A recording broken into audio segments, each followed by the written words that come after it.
Welcome back. You're with Steph and Ellie on the Velcro couch. That was The Ocean Takes It All by Cat Empire, one of my faves. We are joined in the studio with Brendan and Simon from the sketch comedy group Bess County. Hello, boys. Hello. How are we today? We are very good and had coffee. Yep. Oh, yeah? Where from? Just a cafe. Just Bossy across. pants, big bossy, something. Yeah, expensive, right?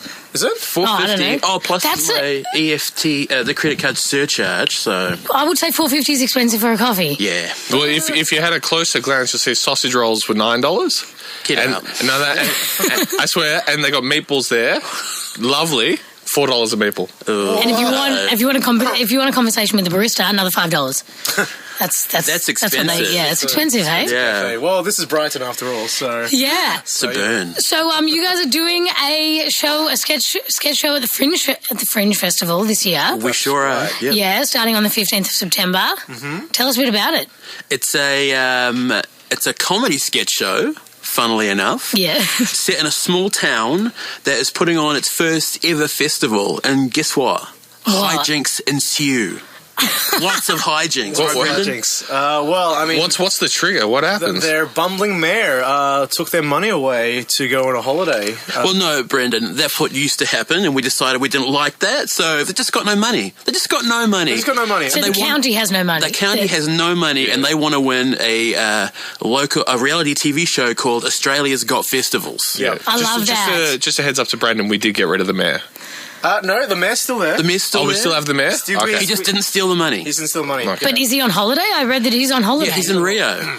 He's in Rio de Janeiro for sure. He's in Home of Rio Mardi Gras. when the county has no money. That's selfish. That is very selfish, but he's working on himself, so that's the main He's thing. doing a personal development like workshop in Rio de Janeiro. Yeah. Oh, like what's the one where you can't talk for 10 days? Vipassana. Vipassana. Is he doing a Vipassana? Sure. I don't know. We haven't named it, but it can be that. We know he's working on his chakra. That's his... Yeah, well, that's important. You need to work. Yeah, you need to work on We your talk chakras. about that Yeah, all, we know all that. the time. We definitely talk know about that kind of Yeah. stuff. Yeah, we really for that. Yeah, sort we're of all about stuff. that. So, does he feature in the show, the mayor? He does. He features via Skype. Via Skype, yep. On video. So, he's a little like behind the scenes as we signed up to do Fringe, and at the same time Tino Marino, who's another part of the group. Yeah, great he got name. his permanent residency, so he was able to leave the country with his wife to go to a wedding in Europe, which is right during Fringe. So we had Literally to. the week of our show, he had to leave for his brother-in-law's wedding. The week of your show, he's going to go to his brother's wedding. It's all good because we had to come up with something to keep him in the show. So Is he the mayor? he's the mayor. Yeah. Yeah, and we had to think creatively, like, all right, he's away during our show. How do we actually feature him in the show? Oh, Skype. Wonderful. Yeah. Is he going to be on Skype literally in every show? We've filmed all that already. Oh, Yeah, that's I was about to amazing. suggest, because I've used Skype before, Yeah. and I don't want to be defamatory, but you sometimes have some problems with the connection. With yeah. connections Yeah, and being totally. able to see people. And Especially Yeah. at internet level speed. Ooh, yeah. Oh, hear that, government? yeah, take that, guys. Yeah. That's a bit defamatory, so bring that back a bit. So yeah, in the end, another member of the group, Elise Phillips, she Yes. has been doing some wonders with what's it called, Premiere, like making it look like Skype. Yeah, so She's also been our seamstress, our costume designer, in-house costume that designer. lady, She's amazing. That lady knows how to hustle, and Yes. she's working hard. She's so. a multi-skilled, multi-talented, wonderful human being. Yeah. Who is definitely helping us out. Yes. Definitely, like, not just helping us out. We literally couldn't do it without her. So Our graphics, Yeah, literally. design skills are not up to level, No. and she's like, I'll do it. Yeah. Thank you. Yeah. But now we're all having stress dreams about learning lines. And, Now it's weeks. Yeah, we've got 2 weeks till the show, and this is all. Actually, this is three of our first show. Tino's done Fringe Festival before. Simon, myself, and Elise have never done an actual show. No, yeah. we haven't actually done like an actual Fringe Festival show. So, like, now we're like, okay, how do we do this? Yeah. So, have you guys been collaborating in the writing process, or do you write on your own and then bring it back? We came up with the story because we wanted to do a story-based sketch show, but so we came up with that together. So it's not improvised. It's no, it's not improvised. It's a written play. It's all written play. yeah. Because we all met each other doing a sketch writing That's how we know class. Steph as well. Yes. So, yeah, like, funny fact, we actually, this is how it happened. This better be We funny. went to, It is hilarious, guys. That's why I come see our show. It's like, so we had like a meeting with the Fringe Festival. We're doing some sort of seminar on how to put on a show, and then all four of us happened to be on that day. And then afterwards, we had dinner at Papa Rich in QV. It's a Malaysian place. Plug. Nice place. Oh, yeah. And then we just had dinner, Malaysian food. I had beautiful Hainan chicken, and just details. Yeah. It's all about details. You are so into your food right now. It's so good. Did you guys share, or did you We order had individual separate meals? individual meals, but we had a taster of each of them, and they were all on par. That's a good way to do it. Yum. Totally. And then, so during that 1 hour dinner session, we came up with the entire concept of our show. Yeah.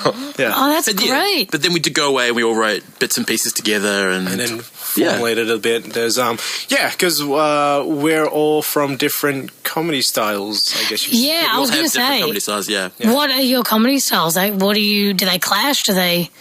Like I like sometimes it can, but we've got our director Hayley Tantau, who she's overseeing it and making sure everything is of a piece. But like we do have different styles. Like I think I'm probably more grounded inside Tino, but like Brendan and Elise go for probably more absurdist stuff. Well, yeah, I mean, yeah, I know. But Brendan likes his politics. I like my satire and, like, I grew up in, Dave Chappelle kind of stuff. So Yeah. I'm like from that kind of edgy kind of stuff. But then, like, sometimes too much, edgy. yeah. too much. Too much edge. Reeling back. And so, yeah, like, it was kind of interesting seeing us all four come together and then be like, no, we got to set aside our styles and just serve the show, Yeah. serve that flavor of that style or whatever the show will be. So, yeah, like some stuff I came up with, I was like, guys, this is a good idea. It's a racial satire sketch, guys. And then everyone's like, or literally, we're in a group chat together, and literally, Elise will often go, Brendan, no! Yep. All capitals, exclamation point. I go back in my corner and be like, I'll write my own show. Yeah. You do that. And I realized, no, I can't do that. No. So how do you guys come up with characters? Where's your inspiration come from for most of you? For me, it's like a lot of my stuff is based on like just life, like observational things. Like, oh yeah, that seems funny to me. I wonder if I can do something with that. Like, do a funny sketch or like because when you do theatre stuff, you're in your head a lot, and I personally don't know how to take compliments. So I've recently written a sketch that's all about my inability to take compliments, and it's it's a cathartic therapy session. Yeah, it's therapy for you. writing sketches. So that's where I get. How do you take a compliment? Do you say, I don't deserve this compliment? Is that what you do? I'm not that calm about it. I tend to like go inward and like scrunch up my face, go, oh no, what am I doing? I've got to go behind this barrier. Go away. Yeah. So it's a lot Stop of that. building a And, wall. like, what are you talking about? Yeah.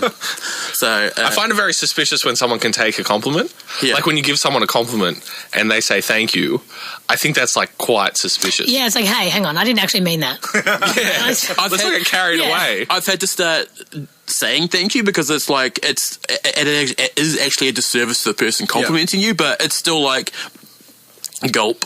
Yeah. Thank you. It's hard. John Cleese has a thing about saying, like, accepting compliments and, like, when someone says you done well and you say, no, I didn't, shut up. That's essentially what you're saying. It's like, shut up, you idiot. Yeah. You're saying something about them. Yeah.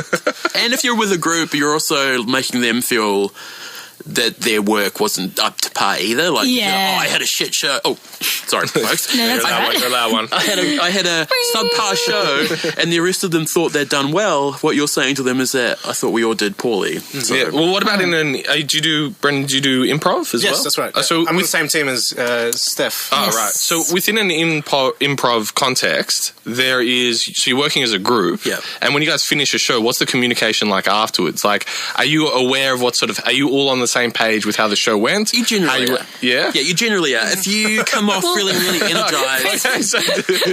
No. Don't look at me. You can rebut. You can rebut afterwards. Yeah, me, I can read about afterwards. Well, if you disagree. Go on.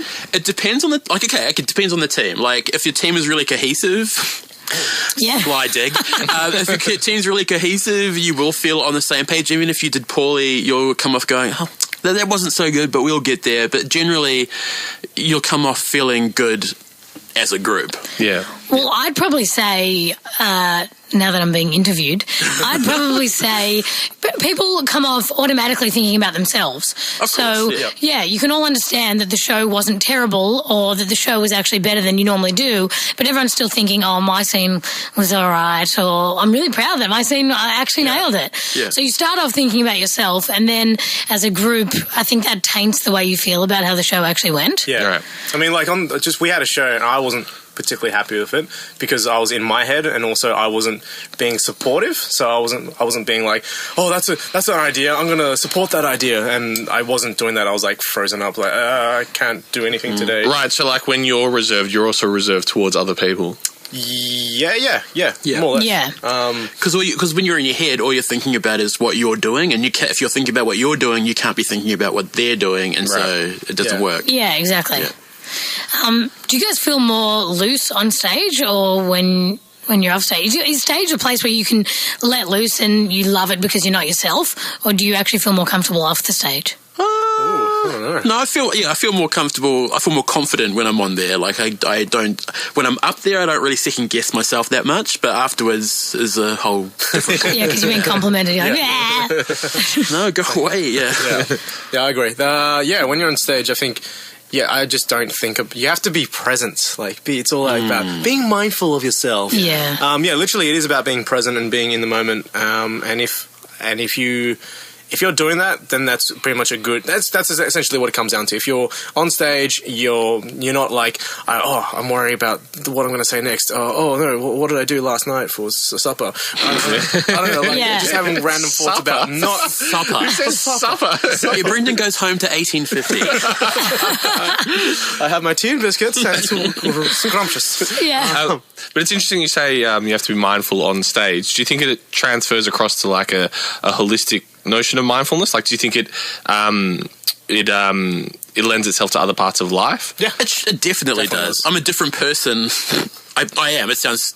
Yeah, but I'm a different person now than I was before I started it. Like, even in my interactions with people, like, it's if you want it to be, it can be really positive. Like, you become more positive. The whole thing about improv is yes and that does translate to the rest of your life. So like the Jim Carrey movie, like the Yes Man. Yeah, it's literally that. It is. Right. Yeah. Yeah, but sketch is a bit different because you actually learn lines. So do you find yourself getting in your head when you're rehearsing your sketches? No, because you're just written then, and you don't have to get in your head. Yeah. Maybe you think, that we need to knock something up a bit, as in punch it up a bit. But which Hayley Tantou, our director, is so good at doing that. Yeah. She's good at spotting. She's like, where jokes need to be. Oh, we could make this. This is great, but we can make this funny if we just turn it up. There's one line here, and there's like a script. She would be like, "There's here, and here that you can. There's a potential for jokes." And we're like, "Oh, what?" Yeah. Yes, of course. Oh, she's amazing. Yeah. So have rehearsals been good? They've been really good. Yeah. We rehearse tomorrow in our space at Club Voltaire. Mm-hmm. So you're rehearsing in the space you're doing it in? Yes. Yeah. Which that's apparently lucky. is not common. Like, people don't that's often rare. get into the space until the last minute. But, it's going to be really good. Yep. For sure. Yeah. And what's one of your favourite sketches in real life? In real life, as in not that you've written. Professionals. No, I'm joking. The one I always talk about is one called the audition or the chair from Mr. Show. Yeah, I've seen that. It's David Cross, and he goes to an audition, and he's like, just to start with, he's like, "Oh, can I use this chair?" And they go, "Sure." And he goes, "No, that's part of the audition." And it just goes from there. Like, and then they'll go, "Can I use this chair?" And then he just stares at them. "Can I use this chair? I'm a human being." Yes, no. Yeah. So look that one up, Mr. Show. Either called the audition or the chair. I think it's called the audition. Yeah. And then he looks at them, waiting for them to answer. He's like, "Answer me, I'm a human being." And then they answer him, and he's like, "That was part of the scene." Yeah. Every single thing he does is part of it. Yeah. It's great. My one, again, this shows where my humor's from. Is Chappelle's show. It's called The Racial Draft. It's like just amazing satire, amazing just concept. Basically, you know how they do sports drafts where like they pick players for teams and they trade players and stuff. So So this one is basically they have groups of all the races, and they just trade people. So like Tiger Woods is like, all right, so we the black community choose Tiger Woods as our representative. Basically, because he's half Thai and half African American, like all the African Americans are like, yeah. All the Asian community is like, damn, we missed out on that player. And then the end, the endings for that one is just like, it blew my mind. So yes, Dave Chappelle, the racial draft, great sketch. He won't spoil the ending. Cool, yeah, don't spoil the ending. So Club Voltaire, the 15th till the 23rd of September. Except we're off on the first Monday, but yes. The 18th, which is my birthday, so thank you. Yes, it is. Cool. Sorry about making that about me. No, it's fine. So Club Voltaire, 15th of September till the 23rd, 8 p.m. Yes, that's 8 p.m., right. Yep. Tickets are $18.50 for full fee and $15. Yep, and 15 for concession. Apparently there's something on at the moment where you can get $5 off, so look out for Fringe that. are doing that. Yeah, so. It's very specific, 1850. Yes. It's got to do with the cut that Fringe takes in the venues. And Yeah. also us just doing this, like just randomly pointing at And make it, this looks reasonable. Yeah. Great, and where do we buy tickets? Fringe. MelbourneFringe.com. Yep. Beautiful. Thanks, boys. Thanks for having Thanks for the us. show. Yes. This is fun. Yeah, we're going to come check you out. Cool. Great. Well, Goodbye. Bye.